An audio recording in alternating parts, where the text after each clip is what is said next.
السلام عليكم ورحمة الله وبركاته. إن الحمد لله نحمده ونصلي على رسوله الكريم أما بعد. সমস্ত প্রশংসা ও সমস্ত গুণকীর্তন সাই মহান করুণাময় আল্লাহ তাবারক ওয়া তাআলার জন্য, যিনি রব্বুল আলামিন, তিনি সারা দুনিয়ার পালনকর্তা। তার জন্য আমরা বলি আলহামদুলিল্লাহ, এবং তারই পরে পরে দরুদ ও সালাম প্রেরণ করি সেই মহামানবের প্রতি, যিনি আমাদেরকে সঠিক পথের দিশা দেখিয়েছেন এবং তারই পথে চলেই আমাদেরকে জান্নাত হাসিল করতে হবে। সকলে বলি সাল্লাল্লাহু আলাইহি ওয়াসাল্লাম। আজকে আপনাদের সামনে যে বিষয় আলোচনা করব সেটা হচ্ছে বিসমিল্লাহর ফজিলত। বিসমিল্লাহর ফজিলত কি, এই বিষয় ইনশাআল্লাহ আলোচনা করব আপনাদের সামনে তাফসীরে ইবনে কাসির থেকে। তাফসীর ইবনে কাসির থেকে। মুসনাদে আহমদে রয়েছে, মুসনাদ আহমদে রয়েছে রাসূলুল্লাহ সাল্লাল্লাহু আলাইহি ওয়াসাল্লামের সওয়ারির উপর তার পিছনে যে সাহাবী রাদিয়াল্লাহু তাআলা আনহু উপবিষ্ট ছিলেন, তার বর্ণনাটি এই। মুসনাদে আহমদে রয়েছে রাসূলুল্লাহ সাল্লাল্লাহু আলাইহি ওয়াসাল্লামের সওয়ারি অর্থাৎ বাহন, যানবাহন, রাসূলুল্লাহ সাল্লাল্লাহু আলাইহি সাল্লামের সওয়ারির উপর তার পিছনে যে সাহাবী রাদিয়াল্লাহু তাআলা আনহু উপবিষ্ট ছিলেন, তার বর্ণনাটি এই। রাসূলুল্লাহ সাল্লাল্লাহু আলাইহি ওয়াসাল্লামের উষ্ট্রীটির কিছু পদস্খলন ঘটলে আমি বললাম যে শয়তানের সর্বনাশ হোক। তখন রাসূলুল্লাহ সাল্লাল্লাহু আলাইহি সাল্লাম বললেন, তোমরা ইহা অর্থাৎ অভিশপ্ত শয়তান বলো না, কারণ এতে সে গর্বে বড় হয়ে যায়, এমনকি একটি বড় ঘর হয়ে যায়। বরং বিসমিল্লাহ বলো, কারণ এতে শয়তান ছোট হতে হতে মাছির মতো হয়ে যায়। মুসনাদে আহমদ খণ্ড নম্বর 5 পৃষ্ঠা নম্বর 59। বিসমিল্লাহর ফজিলতে প্রথমে যে হাদিসটা ইবনে কাসির রাহিমাহুল্লাহ এনেছেন সেটা হচ্ছে রাসূলুল্লাহ সাল্লাল্লাহু আলাইহি সাল্লামের সওয়ারির উপর তার পিছনে যে সাহাবী রাদিয়াল্লাহু তাআলা আনহু উপবিষ্ট ছিলেন, বসেছিলেন, তার বর্ণনাটি এই। তিনি বর্ণনা করছেন সেটা হচ্ছে এই। রাসূলুল্লাহ সাল্লাল্লাহু আলাইহি সাল্লামের উষ্ট্রীটির কিছু পদস্খলন ঘটলে আমি বললাম, যিনি বসেছিলেন তিনি বলছেন, রাসূল সাল্লাল্লাহু আলাইহি সাল্লাম যে উটের উপরে চেপেছিলেন, সেই উটটা সাধারণ গতিতে না চলে সে একটু উল্টো পাল্টা করতে লাগলো, ঠিকভাবে চলছিল না। তো তিনি বলছেন, আমি বললাম যে শয়তানের সর্বনাশ হোক। ওই সাহাবী বলছেন যে আমি বললাম শয়তানের সর্বনাশ হোক। তখন রাসূলুল্লাহ সাল্লাল্লাহু আলাইহি সাল্লাম বললেন, তোমরা ইহা অর্থাৎ অভিশপ্ত শয়তান বলো না, তোমরা ইহা অর্থাৎ অভিশপ্ত শয়তান বলো না, কারণ এতে সে গর্বে বড় হয়ে যায়। অভিশপ্ত শয়তান বললে ওই শয়তান গর্ব করে এবং সে বড় হয়ে যায়, এমনকি একটি বড় ঘর হয়ে যায়, একটা বড় ঘর হয়ে যায়, ঘরের মতো বড় হয়ে যায়। বরং বিসমিল্লাহ বলো, অভিশপ্ত শয়তান না বলে বিসমিল্লাহ বলো, কারণ এতে শয়তান ছোট হতে হতে মাছির মতো হয়ে যায়। বিসমিল্লাহ বলে কোনো কাজ শুরু করলে, বিসমিল্লাহ বলে যে কোনো কাজ শুরু করা, তখন ওই শয়তান কি হয়, আস্তে আস্তে ছোট হতে হতে সে মাছির মতো হয়ে যায়। মুসনাদে আহমদ খণ্ড নম্বর 5 পৃষ্ঠা নম্বর 59। ইমাম নাসাই রাহিমাহুল্লাহ সিও কিতাবে আহলুল ইয়াউমি ওয়াল লাইলা এর মধ্যে এবং ইবনে মিরদুয়াই রাহিমাহুল্লাহ সিও তাফসিরে হাদিসটি বর্ণনা করেছেন এবং সাহাবীর নাম বলেছেন উসামা ইবনে উমাইর রাদিয়াল্লাহু তাআলা আনহু। নাসাই খণ্ড নম্বর 6 পৃষ্ঠা নম্বর 142। আর তাতেই আছে এটা একমাত্র বিসমিল্লাহর বারাকাত, মানে বিসমিল্লাহর বরকত।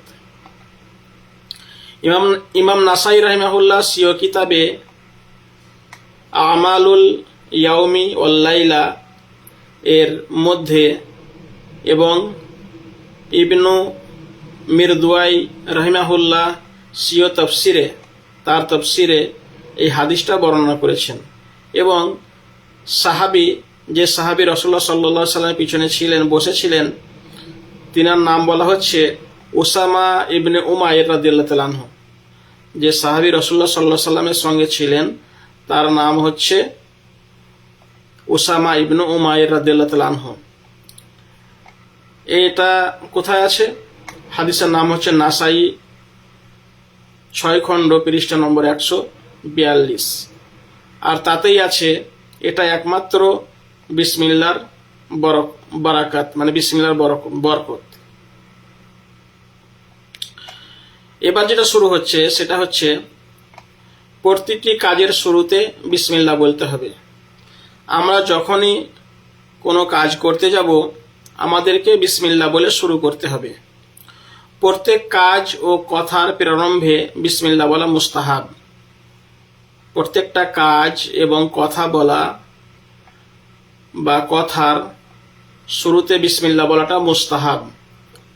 খুতবার শুরুতেও বিসমিল্লাহ বলা মুস্তাহাব, বিসমিল্লাহ বলা উচিত। মসজিদে যখন ইমাম শুক্রবার দিন খুতবা দেন তখনও বিসমিল্লাহ বলে শুরু করা উচিত। হাদিসে আছে যে বিসমিল্লাহ দ্বারা যে কাজ আরম্ভ করা না হয় তা কল্যাণহীন ও বারাকাত শূন্য থাকে। হাদিসে আছে যে কাজ বিসমিল্লাহ বলে শুরু করা হয় না সেটা কল্যাণহীন, মানে তার মধ্যে কোনো কল্যাণ থাকে না, কোনো ভালো থাকে না, এবং ও বারাকাত শূন্য থাকে এবং তার মধ্যে কোনো বরকত আসে না। মুসনাদে আহমদ এবং সুনানে রয়েছে আবু হুরায়রা রাদিয়াল্লাহু তাআলা আনহু, সাঈদ ইবনে যায়েদ রাহিমাহুল্লাহ এবং আবু সাঈদ রাদিয়াল্লাহু তাআলা আনহু হতে বর্ণিত আছে যে রাসূলুল্লাহ সাল্লাল্লাহু আলাইহি সাল্লাম বলেছেন, যে ব্যক্তি উজুর সময় বিসমিল্লাহ বলে না তার উজু হয় না।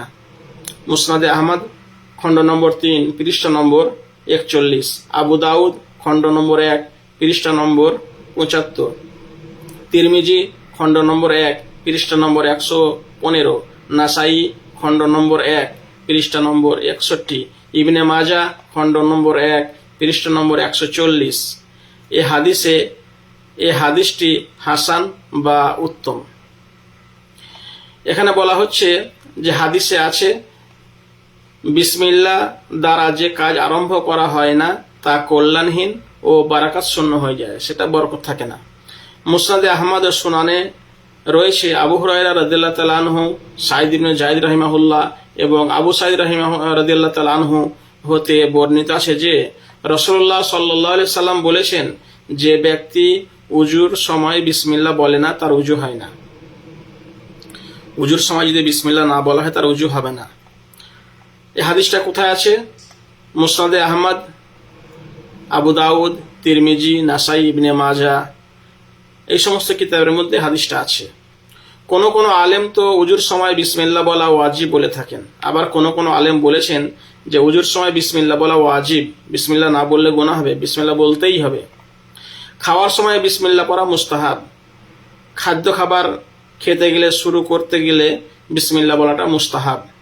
সহিহ মুসলিমে আছে যে রাসূলুল্লাহ সাল্লাল্লাহু আলাইহি সাল্লাম উমর ইবনে আবি সালামা রাদিয়াল্লাহু তাআলা আনহুকে, যিনি তার সহধর্মিণী উম্মে সালামা রাদিয়াল্লাহু তাআলা আনহু পূর্ব স্বামী পুত্র ছিলেন,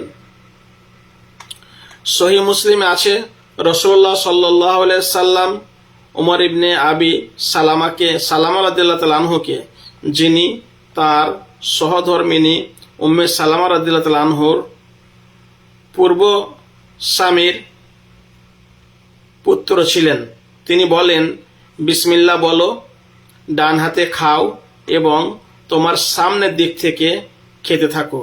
খাওয়ার সময় বিসমিল্লাহ বলো এবং ডান হাতে খাও। কিছু মানুষ দেখা যায় তারা ডান হাতে খায়, বাঁ হাতেও খায়, আবার কিছু মানুষ বাঁ হাতেই খায়, এরকম আছে। তো বলা হচ্ছে বিসমিল্লাহ বলে খাওয়া শুরু করো। আমাদের যখন খিদে লাগে কি করি, যে তখন বিসমিল্লাহ বলতে আর খেয়াল থাকে না, তাহলে বিসমিল্লাহ বলে আমাদের খেতে হবে, ডান হাতে খেতে হবে এবং তোমার সামনের দিক থেকে খেতে থাকো। সামনের দিক থেকে, গোটা থালায় এখানে একবার ওখানে একবার এরকম নয়, সামনের দিক থেকে খেতে থাকতে হবে। হাদিসটা আছে মুসলিমে, মুসলিম 2য় খণ্ড, এর হাদিস নম্বর হচ্ছে 1600। কোন কোন আলেম এ সময়ে বিসমিল্লাহ বলা ওয়াজিব বলে থাকেন। আবার কেউ কেউ বলেছেন খাবার শুরু করার আগে বিসমিল্লাহ বলাটা ওয়াজিব। স্ত্রীর সঙ্গে মিলনের সময়ও বিসমিল্লাহ বলা উচিত। যখন স্ত্রীর সঙ্গে মিলন করা হবে, যখন সহবাস করা হবে, সে সময় বিসমিল্লাহ বলা উচিত।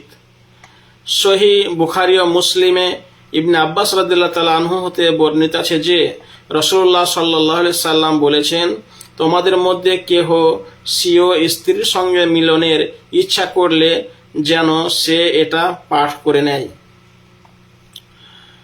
স্ত্রীর সঙ্গে মিলনের সময়েও বিসমিল্লাহ বলা উচিত। সহিহ বুখারী ও মুসলিমে ইবনে আব্বাস রাদিয়াল্লাহু তাআলা আনহু হতে বর্ণিত আছে যে রাসূলুল্লাহ সাল্লাল্লাহু আলাইহি সাল্লাম বলেছেন, তোমাদের মধ্যে কেহ স্বীয় স্ত্রী যখন সে নিজের স্ত্রীর সঙ্গে মিলনের ইচ্ছা করবে, সে যেন এটা পাঠ করে নেয়। সেটা কি? এই দোয়াটা, বিসমিল্লাহি আল্লাহুম্মা জান্নিবনাশ শাইতানা ওয়া জান্নিবিশ শাইতানা মা রাযাকতানা। দোয়াটা কি? বিসমিল্লাহি আল্লাহুম্মা জান্নিবনাশ শাইতানা ওয়া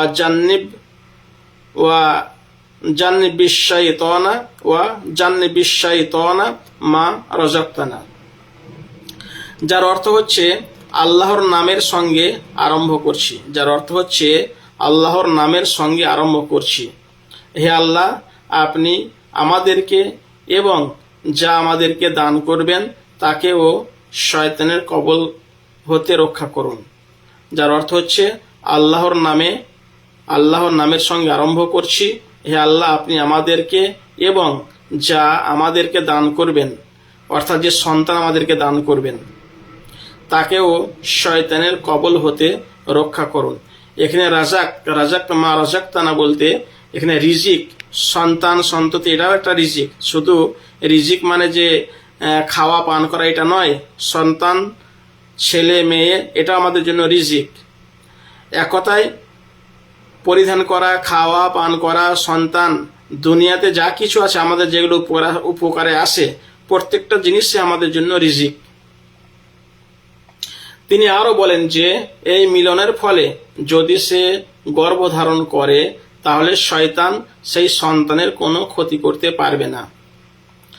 নবী সাল্লাল্লাহু আলাইহি ওয়াসাল্লাম এটাও বলেন যে এই মিলনের ক্ষেত্রে, যখন এই দোয়াটা পড়া হবে, এই মিলনের ক্ষেত্রে যদি স্ত্রী গর্ভধারণ করে তাহলে শয়তান সেই সন্তানের, যে সন্তান পেটে আসবে, সেই সন্তানের কোনো ক্ষতি করতে পারবে না। এটা কোথায় আছে? ফতহুল বারি খণ্ড নম্বর 9 হাদিস নম্বর 134, মুসলিম খণ্ড নম্বর 2 হাদিস নম্বর 1058। এরপরে যে বিষয়টা শুরু হচ্ছে সেটা হচ্ছে আল্লাহ শব্দের অর্থ। আল্লাহ শব্দের অর্থ কি সেটা নিয়ে এখানে আলোচনা হবে ইনশাল্লাহ। আল্লাহ বারাকাত বিশিষ্ট ও উচ্চ মর্যাদা সম্পন্ন মহান প্রভুর একটি বিশিষ্ট নাম। আল্লাহ শব্দটা হচ্ছে বারাকাত বিশিষ্ট, এর মধ্যে বরকত আছে, এবং উচ্চ মর্যাদা সম্পন্ন, এবং এর মধ্যে উচ্চ মর্যাদা আছে। মহান প্রভুর একটি বিশিষ্ট নাম, আল্লাহ তাআলার একটা বিশেষ নাম।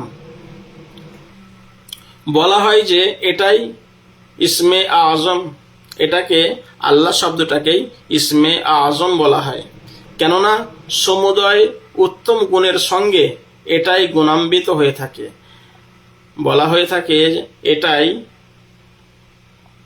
ইসমে আজম, কেননা সমুদয় উত্তম গুণ, যত রকম গুণ আছে, উত্তম গুণ আছে, সেই গুণের সঙ্গে এটাই গুণান্বিত হয়ে থাকে। সমস্ত গুণ এই আল্লাহ শব্দের মধ্যে আছে। যেমন পবিত্র কোরআনে রয়েছে, যেমন পবিত্র কোরআনে রয়েছে, হুয়াল্লাহুল্লাযী লা ইলাহা ইল্লাহু আলিমুল গায়বি ওয়াশ শাহাদা হুয়ার রহমানুর রহিম হুয়াল্লাহুল্লাযী লা ইলাহা ইল্লাহু আল মালিকুল কুদ্দুসুস সালামুল মুমিনুল মুহাইমিন আল আজিজুল জব্বারুল মুতাকাব্বির সুবহানাল্লাহি আম্মা ইউশরিকুন হুয়াল্লাহুল খালিকুল বারিউল মুসাউবিরু লাহুল আসমাউল হুসনা ইউসাব্বিহু লাহু মা ফিস সামাওয়াতি ওয়াল আরদ ওয়া হুয়াল আজিজুল হাকিম। যার অর্থ হচ্ছে তিনিই আল্লাহ, যার অর্থ হচ্ছে তিনিই আল্লাহ, তিনি ছাড়া কোনো মাবুদ নেই, আল্লাহ ছাড়া কোনো কারো ইবাদত করা যাবে না, কেউ ইবাদতের উপযুক্ত নেই। তিনি অদৃশ্য এবং দৃশ্যের পরিজ্ঞাতা। তিনি অদৃশ্য, আল্লাহকে আমরা দেখতে পাই না, তিনি অদৃশ্য এবং দৃশ্যের পরিজ্ঞাতা, এবং সমস্ত কিছু তিনি দেখেন। তিনি দয়াময় পরম দয়ালু, তিনি দয়াময় পরম দয়ালু, তিনিই আল্লাহ, তিনি ব্যতীত কোনো মাবুদ নেই। তিনিই অধিপতি, তিনিই পবিত্র, তিনিই শান্তি, তিনি নিরাপত্তা বিধায়ক, তিনিই রক্ষক, তিনিই পরিক্রমশালী, তিনিই প্রবল, তিনিই অতীব মহিমান্বিত। যারা তার শরীক স্থির করে আল্লাহ তা হতে পবিত্র মহান। যারা তার শরীক স্থির করে আল্লাহ তা হতে পবিত্র ও মহান।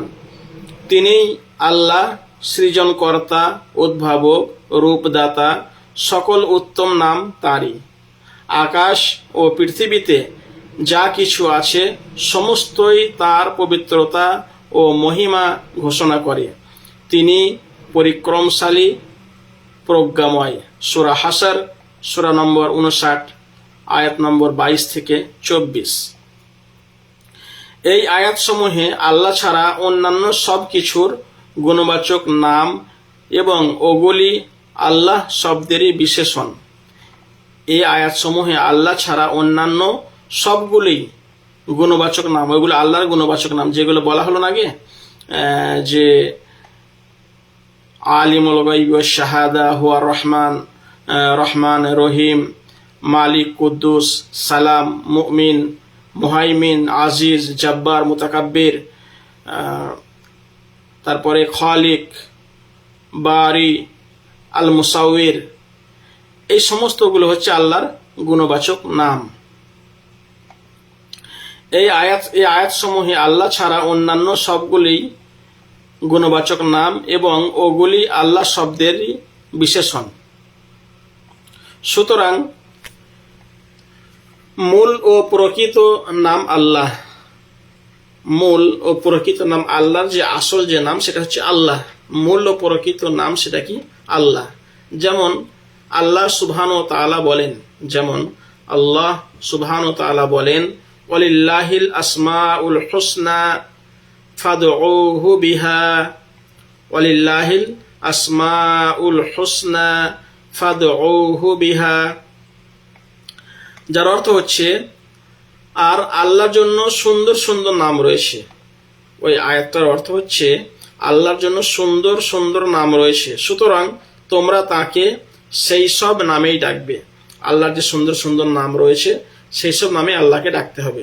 সূরা আরাফ সূরা নম্বর 7 আয়াত নম্বর 180। কুলিদ উল্লাহ আবিদুর রহমান আইয়াম্মা তাদউ ফালাহুল আসমাউল হুসনা। কুলিদ উল্লাহ আবিদুর রহমান আইয়াম্মা তাদউ ফালাহুল আসমাউল হুসনা, যার অর্থ হচ্ছে তোমরা আল্লাহ নামে আহ্বান করো অথবা রহমান নামে আহ্বান করো, তোমরা যে নামেই আহ্বান করো না কেন সব সুন্দর নাম তো তার, সব সুন্দর নাম তো তার অর্থাৎ আল্লাহর। তোমরা আল্লাহ নামে আহ্বান করো অথবা রহমান নামে আহ্বান করো, তোমরা যে নামেই আহ্বান করো না কেন সব সুন্দর নাম তো তার। সূরা ইসরা সূরা নম্বর 17 আয়াত নম্বর 110। সহিহ বুখারী ও মুসলিমে আবু হুরায়রা রাদিয়াল্লাহু তাআলা আনহু হতে বর্ণিত আছে যে রাসূলুল্লাহ সাল্লাল্লাহু আলাইহি সাল্লাম বলেছেন, আল্লাহ তাআলার 99টি নাম রয়েছে, 100-এর একটি কম, 100 থেকে একটি কম। যে ওগুলি গণনা করবে সে জান্নাতে প্রবেশ করবে, যেই নামগুলো গুণ পড়বে সে জান্নাতে প্রবেশ করবে। ফাথুল বারী খণ্ড নম্বর 11 হাদিস নম্বর 218। মুসলিম খণ্ড নম্বর 4 হাদিস নম্বর 2062। জামে তিরমিজি ও সুনান ইবনে মাজাতেও নামগুলি এসেছে। তিরমিজি খণ্ড নম্বর 9 হাদিস নম্বর 480, ইবনে মাজা খণ্ড নম্বর 2 হাদিস নম্বর 2169। ওই দুই হাদিস গ্রন্থের বর্ণনায় শব্দের কিছু পার্থক্য আছে এবং সংখ্যার কিছু কম বেশি রয়েছে। এবার যে বিষয়টা আলোচনা করব সেটা হচ্ছে আর রহমানির রহিম। আর রহমানির রহিম এর অর্থ, আর রহমানির রহিম এর অর্থ কি? আর রহমান আর রহিম শব্দ দুটিকে রহমত থেকে নেওয়া হয়েছে। আর রহমান আর রহিম এই যে দুটো শব্দ, এই শব্দ দুটিকে রহমত যে একটা শব্দ, এই শব্দ থেকে নেওয়া হয়েছে। অর্থের দিক দিয়ে দুটির মধ্যেই মুবালাগা বা আধিক্য রয়েছে। অর্থের দিক দিয়ে দুটির মধ্যে মুবালাগা, কোনো জিনিসকে বেশি করে বর্ণনা করা সেটাকে বলা হয় মুবালাগা। মুবালাগা বা আধিক্য, অধিক মানে বেশি রয়েছে। তবে রহিমের চেয়ে রহমানের মধ্যে আধিক্য বেশি আছে, কিন্তু রহিমের থেকে রহমানের মধ্যে যে মুবালাগা আধিক্য সেটা বেশি আছে, রহিমের থেকে রহমানের মধ্যে বেশি আছে। আল্লামা ইবনে জারির রাহিমাহুল্লাহ তার কথা অনুযায়ী জানা যায় যে এতে প্রায় সবাই একমত। আল্লামা ইবনে জারির রাহিমাহুল্লাহ তার কথা অনুযায়ী জানা যায় যে রহিমের থেকে রহমানের মধ্যে যে মুবালাগা আছে এটা সবাই একমত। সহিহ তিরমিজিতে বর্ণিত আছে যে আব্দুর রহমান ইবনে আউফ রাদিয়াল্লাহু তাআলা আনহু বলেন, তিনি রাসূলুল্লাহ সাল্লাল্লাহু আলাইহি সাল্লামকে বলতে শুনেছেন, মহান আল্লাহ বলেন, আমি আর রহমান, আমি রহিম সৃষ্টি করেছি এবং আমার নাম থেকেই রহিম নামের সৃষ্টি। অতএব যে এর হেফাজত করবে আমি তার সাথে সম্পর্ক অটুট রাখি এবং যে ছিন্ন করে আমি তার সাথে সম্পর্ক ছিন্ন করি। তিরমিজি খণ্ড নম্বর 6 হাদিস নম্বর 33। সহিহ তিরমিজিতে বর্ণিত আছে আব্দুর রহমান ইবনে আউফ রাদিয়াল্লাহু তাআলা আনহু বলেন, তিনি রাসূলুল্লাহ সাল্লাল্লাহু আলাইহি সাল্লামকে বলতে শুনেছেন, মহান আল্লাহ বলেন, আমি আর রহমান, আমি রহিম সৃষ্টি করেছি। আমি আর রহমান, আমি রহিম সৃষ্টি করেছি এবং আমার নাম থেকেই রহিম সৃষ্টি হয়েছে। অতএব যে এর হেফাজত করে আমি তার সাথে সম্পর্ক অটুট রাখি, এবং যে ছিন্ন করে আমি তার সাথে সম্পর্ক ছিন্ন করি। তিরমিজি খণ্ড নম্বর 6, হাদিস নম্বর 33। ইতপূর্বে উল্লেখিত হয়েছে যে রহমানের অর্থ হলো দুনিয়া ও আখেরাতে দয়া প্রদর্শনকারী, আর রহিমের অর্থ শুধু আখেরাতে রহমকারী। ইতিপূর্বে উল্লেখিত হয়েছে রহমানের অর্থ হলো দুনিয়া ও আখেরাতে দয়া প্রদর্শনকারী এবং রহিমের অর্থ হলো আখেরাতে রহমকারী। কেহ কেউ বলেন যে রহমান শব্দটি মুশতাক নয়, আবার কেউ কেউ বলেন যে রহমান শব্দটি মুশতাক নয়। মুশতাক মানে এই রহমান যে শব্দ, এটা কোনো শব্দ থেকে বার হয়নি, এটা নিজে নিজেই একটা শব্দ। এই শব্দ থেকে, এই শব্দটা রহমান শব্দটা কোনো শব্দ থেকে বার হয়নি। যেটা কোনো শব্দ থেকে বার হয় তাকে বলা হয় মুশতাক, কিন্তু এটা রহমানটা কোনো শব্দ থেকে বার হয়নি, তাই বলছে রহমান শব্দটি মুশতাক নয়। কারণ যদি তা এরকম হতো তাহলে মারহুম এর সঙ্গে মিলে যেত।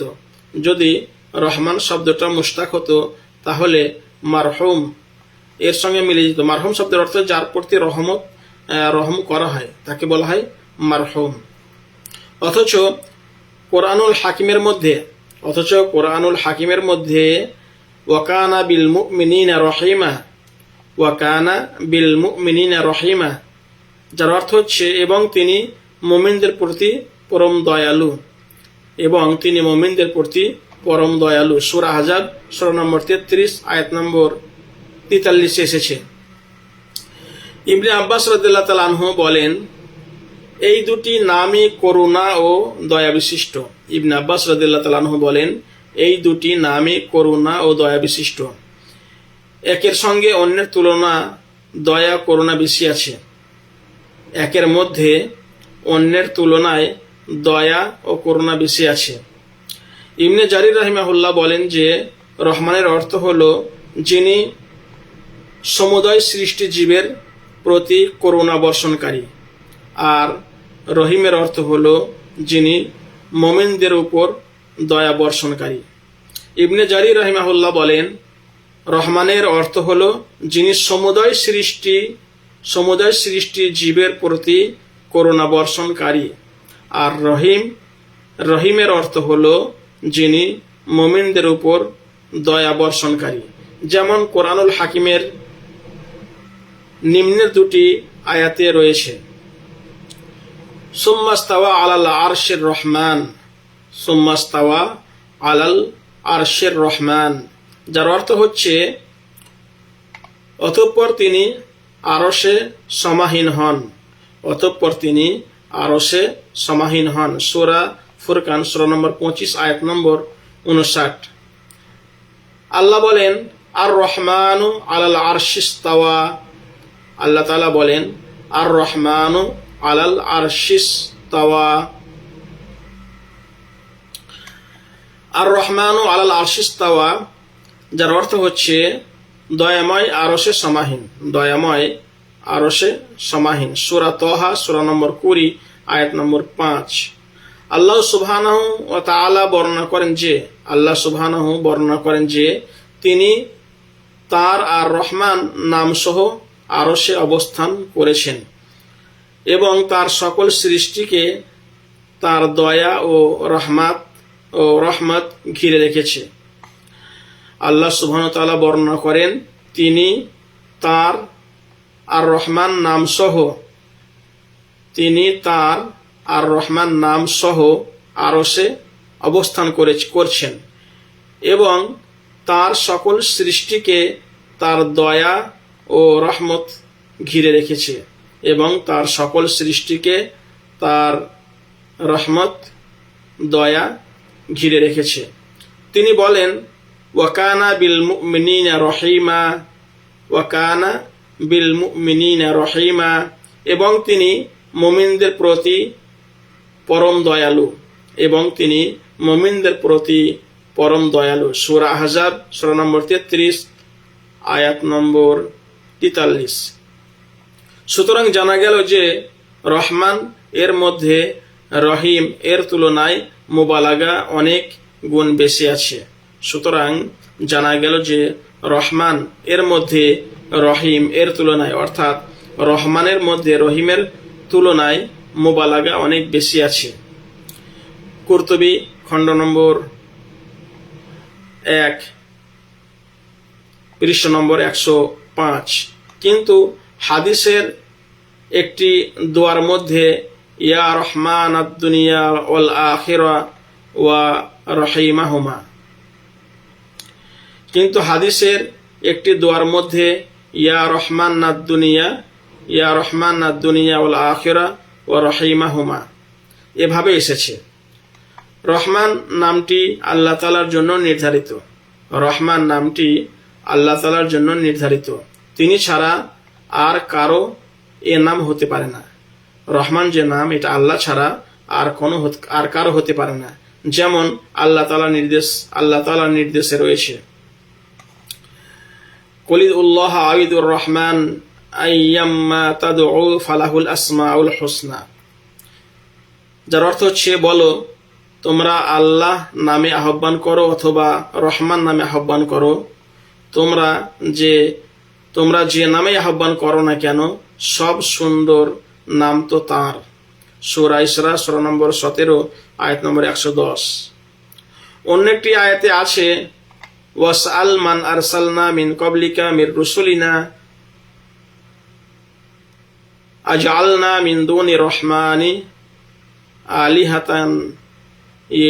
আলিহাতান ইউবাদুন। ওয়াসআল মান আরসালনা মিন ক্বাবলিকা মির রুসুলিনা আজআলনা মিন দুনি রহমানি আলিহাতান ইউবাদুন, যার অর্থ হচ্ছে তোমার পূর্বে আমি যেসব রসুল প্রেরণ করেছিলাম তাদেরকে তুমি জিজ্ঞাসা করো, আমি কি দয়াময় আল্লাহ ব্যতীত কোনো দেবতা স্থির করেছিলাম যার ইবাদত করা যায়। আয়াতের অর্থ হচ্ছে তোমার পূর্বে আমি যেসব রসুল প্রেরণ করেছিলাম তাদেরকে তুমি জিজ্ঞেস করো, আমি কি দয়াময় আল্লাহ ব্যতীত কোনো দেবতা স্থির করেছিলাম যার ইবাদত করা যায়। সূরা যুখরুফ সূরা নম্বর 43 আয়াত নম্বর 45। মুসাইলামা কাযযাব যখন নবুয়তের দাবি করে এবং নিজেকে রহমানুল ইয়ামামা নামে অভিহিত করে, আল্লাহ তাআলা তখন তাকে অত্যন্ত লাঞ্ছিত ও ঘৃণিত করেন এবং চরম মিথ্যাবাদী নামে সে সারা দেশে সবার কাছে পরিচিত হয়ে ওঠে। আজও তাকে মুসাইলামা কাযযাব বলা হয় এবং প্রত্যেক মিথ্যা দাবিদারকে তার সাথে তুলনা করা হয়। আজ প্রত্যেক পল্লীবাসী ও শহরবাসী, শিক্ষিত অশিক্ষিত, আবাল বৃদ্ধ সবাই তাকে মিথ্যাবাদী বলে বিলক্ষণ চেনে। যেমন আল্লাহ তাআলা বলেন, মুসাইলামা কাযযাব যখন নবুয়তের দাবি করে এবং নিজেকে রহমানুল ইয়ামামা নামে অভিহিত করে, আল্লাহ তাআলা তখন তাকে অত্যন্ত লাঞ্ছিত ও ঘৃণিত করেন এবং চরম মিথ্যাবাদী নামে সে সারা দেশে সবার কাছে পরিচিত হয়ে ওঠে। আজ তাকে মুসাইলামা কাযযাব বলা হয় এবং প্রত্যেক মিথ্যা দাবিদারকে তার সাথে তুলনা করা হয়। আজ প্রত্যেক পল্লীবাসী ও শহরবাসী, শিক্ষিত অশিক্ষিত, আবাল বৃদ্ধ সবাই তাকে মিথ্যাবাদী বলে বিলক্ষণ চেনে। যেমন আল্লাহ সুবহানাহু ওয়া তাআলা বলেন, কুলিল্লাহ আউযুর রহমান আইয়াম্মা তাদউ ফালাহুল আসমাউল হুসনা, বলো তোমরা আল্লাহ নামে আহ্বান করো অথবা রহমান নামে আহ্বান করো, তোমরা যে নামে আহ্বান করো না কেন সব সুন্দর নাম তো তাঁর। সূরা ইসরা সূরা নম্বর 17 আয়াত নম্বর 110।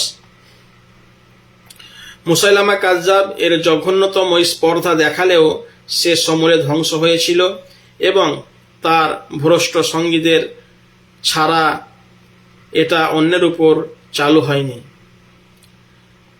মুসাইলামা কাযযাব এ জঘন্যতম স্পর্ধা দেখালেও সে সমূলে ধ্বংস হয়েছিল এবং তার ভ্রষ্ট সঙ্গীদের ছাড়া এটা অন্যের উপর চালু হয়নি। তার ভ্রষ্ট সঙ্গী ছাড়া তাকে কেউ নবী বলে মানেনি।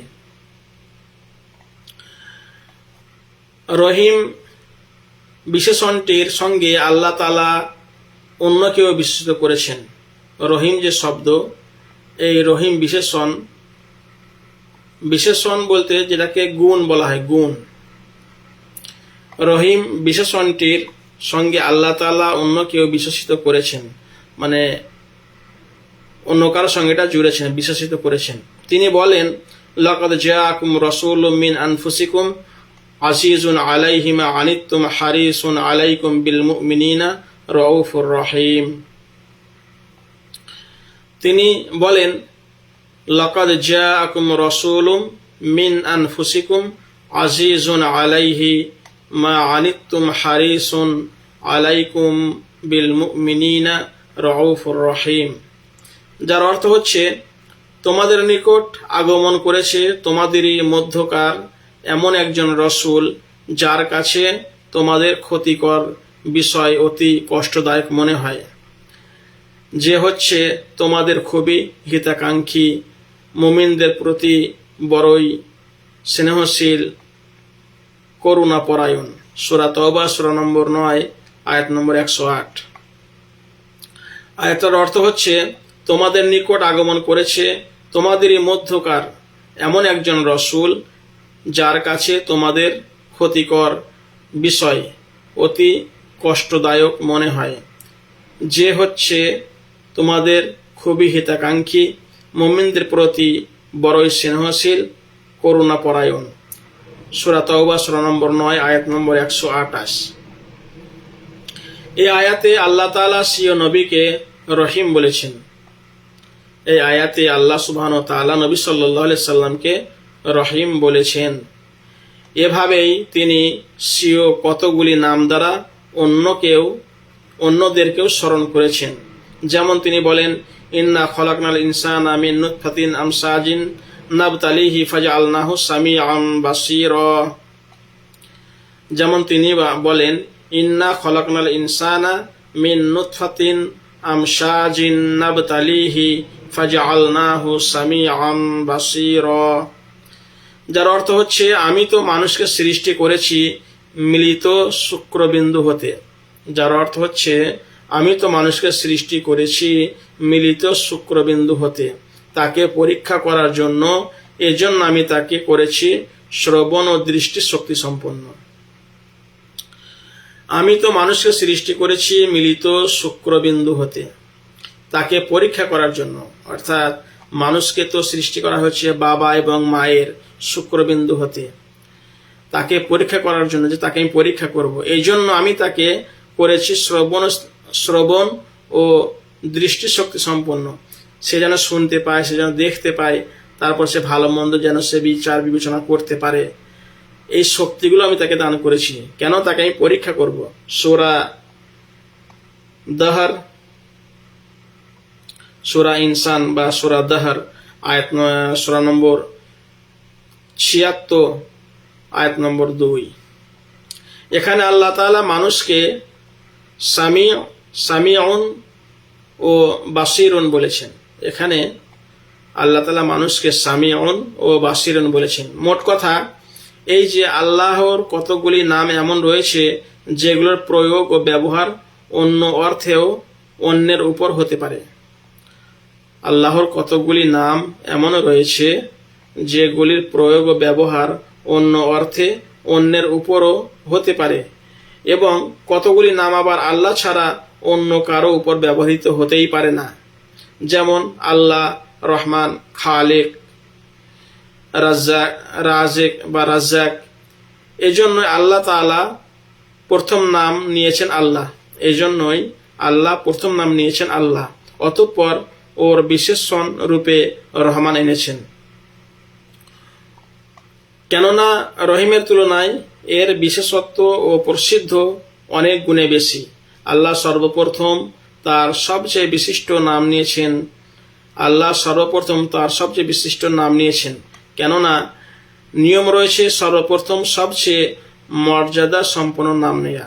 কেননা নিয়ম রয়েছে সর্বপ্রথম সবচেয়ে মর্যাদা সম্পন্ন নাম নেওয়া। রহমান ও রহিম শুধু আল্লাহ তাআলারই নাম। রহমান ও রহিম শুধু আল্লাহ তাআলারই নাম। ইমাম ইবনে জারির রাহিমাহুল্লাহ এই কথাটি নকল করেছেন। ইমাম জারির রাহিমাহুল্লাহ বলছেন, রহমান এবং রহিম এটা আল্লাহরই নাম।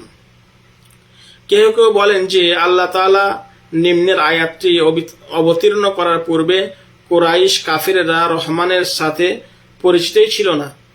আবার কেউ কেউ বলছেন আল্লাহ তাআলা এই নিম্নের যে আয়াত আসছে এই আয়াতটা অবতীর্ণ করার আগে কুরাইশ কাফেররা রহমানের সঙ্গে পরিচিতই ছিল না। তারা রহমান বলে যে একটা নাম হয় তারা জানতই না। কুলিদুল্লাহ আবিদুর রহমান আইয়াম্মা তাদউ ফালাহুল আসমাউল হুসনা। এই আয়াত দ্বারা আল্লাহ সুবহানাহু ওয়া তাআলা তাদের ধারণা খণ্ডন করেন। এই আয়াত দ্বারা আল্লাহ সুবহানাহু ওয়া তাআলা তাদের ধারণা খণ্ডন করেন। হুদাইবিয়ার সন্ধির বছরে রাসূলুল্লাহ সাল্লাল্লাহু আলাইহি সাল্লাম আলী রাদিয়াল্লাহু তাআলা আনহুকে বলেছিলেন, হুদাইবিয়ার সন্ধির বছরে রাসূলুল্লাহ সাল্লাল্লাহু আলাইহি সাল্লাম আলী রাদিয়াল্লাহু তাআলা আনহুকে বলেছিলেন, বিসমিল্লাহির রহমানির রহিম লিখো। আলী রাদিয়াল্লাহু আনহুকে বলেছিলেন যে বিসমিল্লাহির রহমানির রহিম লিখো। কাফির কুরাইশরা তখন বলেছিল, আমরা রহমান ও রহিমকে চিনি না। কাফের কুরাইশরা তখন কি বলেছিল যে রহমান এবং রহিমকে আমরা চিনি না। সহিহ বুখারীতে এই বর্ণনাটি রয়েছে, এই হাদিসটা সহিহ বুখারীতে রয়েছে যে কাফেররা এই কথা বলেছিল যে রহমান এবং রহিমকে আমরা চিনি না। উম্মে সালমা রাদিয়াল্লাহু তাআলা আনহু হাদিসটি পূর্বে বর্ণিত হয়েছে। সেখানে আছে যে রাসূলুল্লাহ সাল্লাল্লাহু আলাইহি সাল্লাম প্রত্যেক আয়াতে থামতেন এবং এভাবেই একটা দল বিসমিল্লাহির রহমানির রহিম উপর আয়াত করে তাকে আলাদাভাবে তেলাওয়াত করে থাকেন। আবার কেউ কেউ মিলিয়েও পড়েন। উম্মে সালমা রাদিয়াল্লাহু তাআলা আনহুর হাদিসটি পূর্বে বর্ণিত হয়েছে। সেখানে আছে যে রাসূলুল্লাহ সাল্লাল্লাহু আলাইহি ওয়াসাল্লাম প্রত্যেক আয়াতে থামতেন। মানে যখনই রাসূল সাল্লাল্লাহু আলাইহি ওয়াসাল্লাম নামাজের মধ্যে সূরা পড়তেন তখন প্রত্যেকটা আয়াতে সূরা ফাতিহা থামতেন এবং এভাবেই একটা দল বিসমিল্লাহির রহমানির রহিম এর উপর আয়াত করে তাকে আলাদাভাবে তেলাওয়াত করে থাকেন। আবার কেউ কেউ বলেন যে বিসমিল্লাহির রহমানির রহিম এটা একটা আয়াত, এটা আলাদাভাবে পড়তে হবে। আবার কেউ মিলিয়েও পড়ে থাকেন, কি আবার বিসমিল্লাহির রহমানির রহিম আলহামদুলিল্লাহ এরকম একসঙ্গে মিলিয়েও পড়ে থাকেন। যাই হোক, আমরা এখান থেকে বুঝতে পারলাম অনেক কিছু। সেটা হচ্ছে যে আমরা যখন কোনো কাজ করব সেখানে বিসমিল্লাহ বলে শুরু করব। বিসমিল্লাহ বলে শুরু করলে সেখানে বরকত পাওয়া যায়, আর বিসমিল্লাহ বলে শুরু না করলে সেখানে বরকত আসে না। এমনকি বলা হচ্ছে স্ত্রী সহবাসের সময়ও বিসমিল্লাহ বলে স্ত্রী সহবাস শুরু করতে হবে এবং যে দোয়াটা বললাম সে দোয়াটাও পরে শুরু করতে হবে। আল্লাহ তাবারক ওয়া তাআলা আমাদেরকে বলা ও শোনার থেকে বেশি বেশি করে আমল করার তৌফিক দান করুন এবং যে সমস্ত ভাইরা লাইভ দেখছেন তাদেরকে এবং আমাকে উত্তম প্রতিদান দান করুন এবং এর উপরে বেশি বেশি আমল করার তৌফিক দান করুন। আমাদের সন্ততি পরিবার পরিজন পাড়া প্রতিবেশী আত্মীয় স্বজন সকলকে এর উপর চলা তৌফিক দান করুন এবং আমাদের মধ্যে যারা দুনিয়া থেকে চলে গিয়েছেন তাদেরকে মাফ করুন, তাদের কবরকে জান্নাত বানিয়ে দিন। আমাদের যে সমস্ত আত্মীয় আব্বা মা ভাই বোন আরো যারা চলে গিয়ে তাদের সকলকে মাফ করুন। পরিশেষে সারা বিশ্বের মুসলমানরা যে অশান্তির মধ্যে আছে আল্লাহ তাআলা তাদের উপর থেকে অশান্তিকে দূর করে দিন এবং প্রত্যেকটা মুসলমানকে সঠিক পথে চলার তৌফিক দান করুন।